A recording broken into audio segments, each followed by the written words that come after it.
Who remembers that April Fool's joke that Eureka posted back in 2018, where they thought they were going to release another Street Fighter EX4 game or another Fighting EX layer, and then later on it becomes a reality?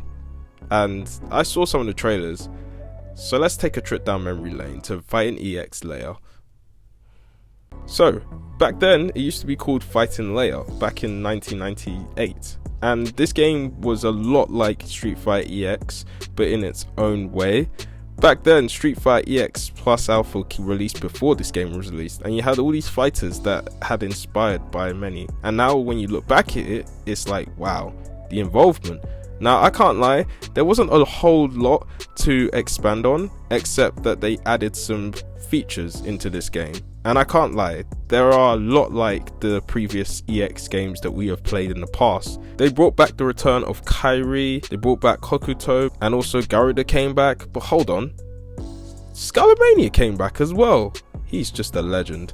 Honestly, when I looked at the trailer of this one, I was kind of happy it came back into the game, but I feel like I was just like looking forward to seeing how many characters they were going to add into the table, because honestly, the look of it and the perspective on it in terms of the character designs and also some of the environments are pretty darn good. So I think it's pretty great that they've made something like this, you know.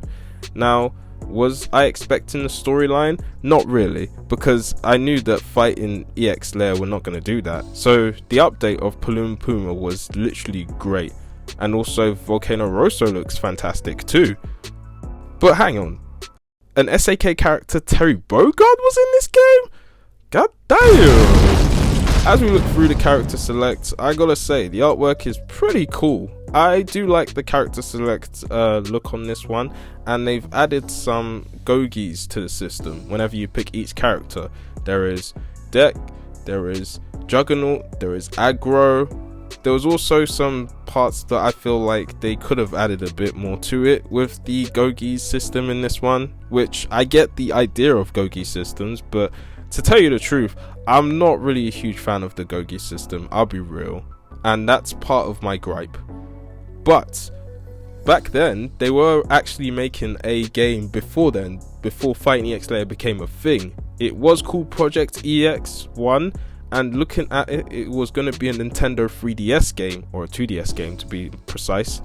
And I can't lie, this looks pretty cool for a Nintendo 3DS game.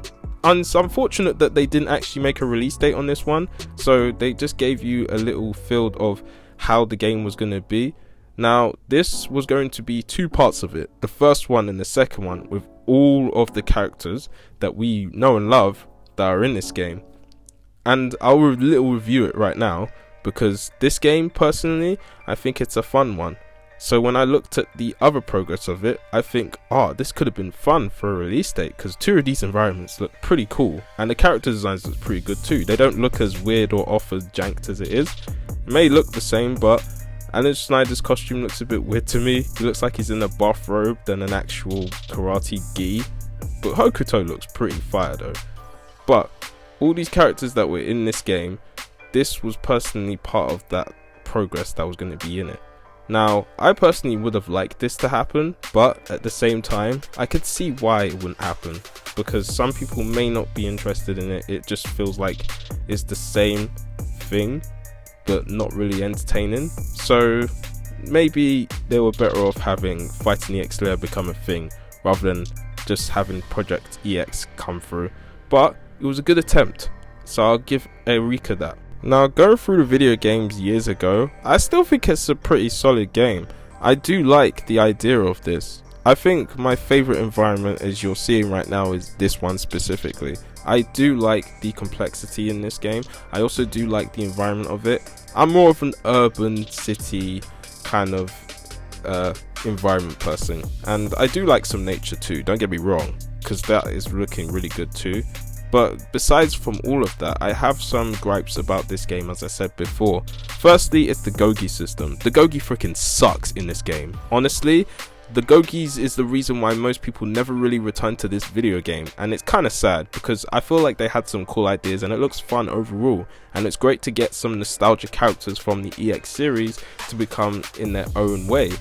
But I feel like it would have been great if they added a bit more characters that were from Fighting Lair. Maybe I get an understanding of where the game was going to go, or maybe they could have actually added a bit more like characters that we don't really see from Street Fighter EX into this game. I know it's Erika's character and it's not really a Street Fighter character as well, they're not part of it, but still it could have been something else. Another thing is, I wish the customization was also part of the game plan as well.